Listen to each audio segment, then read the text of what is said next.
Eropa di tahun 2020 dan 2021 dilanda pandemi. Di awal tahun 2022, Eropa dilanda perang energi, terutama Uni Eropa, Sekutu Amerika. Apa yang terjadi saat ini di negara-negara Eropa tersebut? Biaya hidup naik 2 kali lipat dibanding 1 dan 2 tahun yang lalu. Dan negaranya merugi dengan penurunan pendapatan negara. Jerman menyatakan bahwa negaranya rugi 3% dari GDP nasional karena melakukan sanksi ekonomi kepada Rusia. Demikian juga Perancis dan Inggris. Kerugian 3% Jerman itu senilai 150 billion dolar, hampir sama dengan APBN Indonesia untuk menghidupi rakyat Indonesia yang sejumlah 280 juta manusia itu. Agaknya Eropa sedang tidak baik-baik saja ekonominya. Apa-apa mahal di Eropa. Bahkan turis yang biasanya datang ke negara Eropa, di mana kita tahu Perancis adalah negara terbanyak di dunia yang didatangin turis, hingga 80 juta orang setahunnya, mengalami penurunan drastis 2 tahun terakhir karena semuanya mahal. Demikian juga Inggris, Swiss, Austria, Jerman merasakan dampak negatif dari berkurangnya turis dan berkurangnya pendapatan negara. Yang jadi pertanyaan selanjutnya,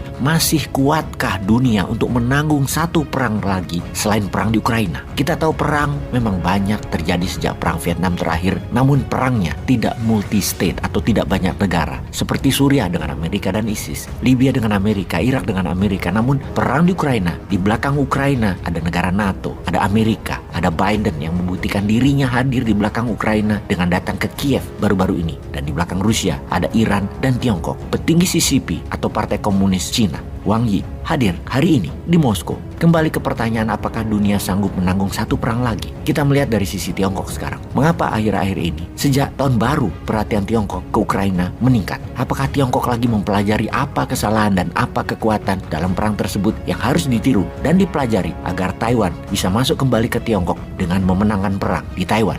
Kita memperdalam sedikit kesamaan Rusia dan Tiongkok yang bersama Putin dan Xi Jinping. Keduanya adalah menjadi negara otoritarian. Ambisi otoritarian memang narsisme grandios. Ingin diingat sejarah sebagai orang besar. Ingin dikenang sebagai pahlawan. Ingin diagungkan. Ingin selamanya berkuasa. Jadi ciri tersebut bisa didapat kalau mereka melakukan ekspansi. Lalu apa yang dilakukan Tiongkok saat ini? Berpengalaman dengan strategi geoekonomi yang bernama Belt Road Initiative, BRI, lalu menjadi obor One Belt One Road. Maka kata inisiatif dipakai untuk sesuatu yang Tiongkok akan lakukan. Sekarang Tiongkok membuat Global Security Initiative. Global Security Initiative adalah cikal bakal military aliansi seperti NATO, versinya Tiongkok. Apa yang dilakukan Rusia terhadap Ukraina adalah self-defense. Maka Tiongkok akan melakukan hal yang sama dalam kampanyenya. Mengambil Taiwan adalah self-defense dari caplokan Amerika terhadap wilayah Tiongkok. Kita semua tahu, sejak kehadiran Nancy Pelosi tahun lalu ke Taiwan, Tiongkok marah dan mulai melakukan aktivitas di darat, laut, udara, selat mengelilingi Taiwan, dan garis batas wilayah Taiwan sudah berkali-kali dilewati dalam drill militer oleh Tiongkok. Drone ribuan kali diluncurkan, rudal balistik puluhan kali diluncurkan, demikian juga pesawat jet dan kapal perang Tiongkok. Tiongkok terakhir kali melakukan hal yang sama ketika Pilpres Taiwan di tahun 1996,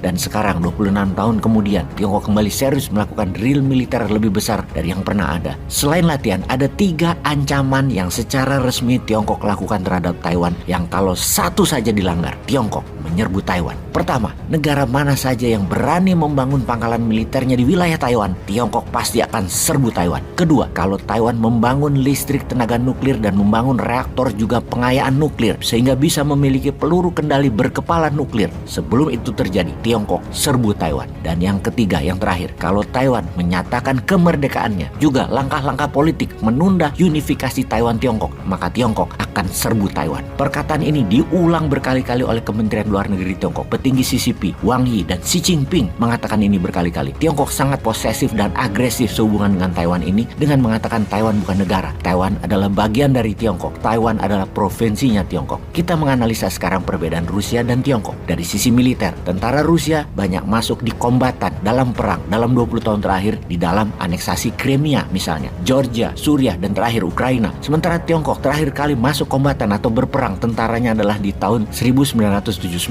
dengan Vietnam. Jadi secara teknis personel, tentara Tiongkok less combat experience. Secara ekonomi, Rusia memberi kontribusi 3% ekonomi dunia, sedangkan Tiongkok memberikan kontribusi 5% 50%, di mana perang terjadi antara Tiongkok Taiwan bisa mengganggu 30-50% perekonomian dunia. Perkiraan para ahli militer, Tiongkok akan main panjang dalam urusan dengan Taiwan. Yang kita harus waspadai bukan akankah Taiwan disebut Tiongkok, tapi kapan Tiongkok ambil Taiwan. Dan sudah siapkah Indonesia akan imbas ekonominya, mengingat lebih dari 50% ketergantungan dalam trading, kebutuhan harian, investasi, ekspor impor, politik luar negeri Indonesia agak miring ke Tiongkok. Sudah ada solusinya.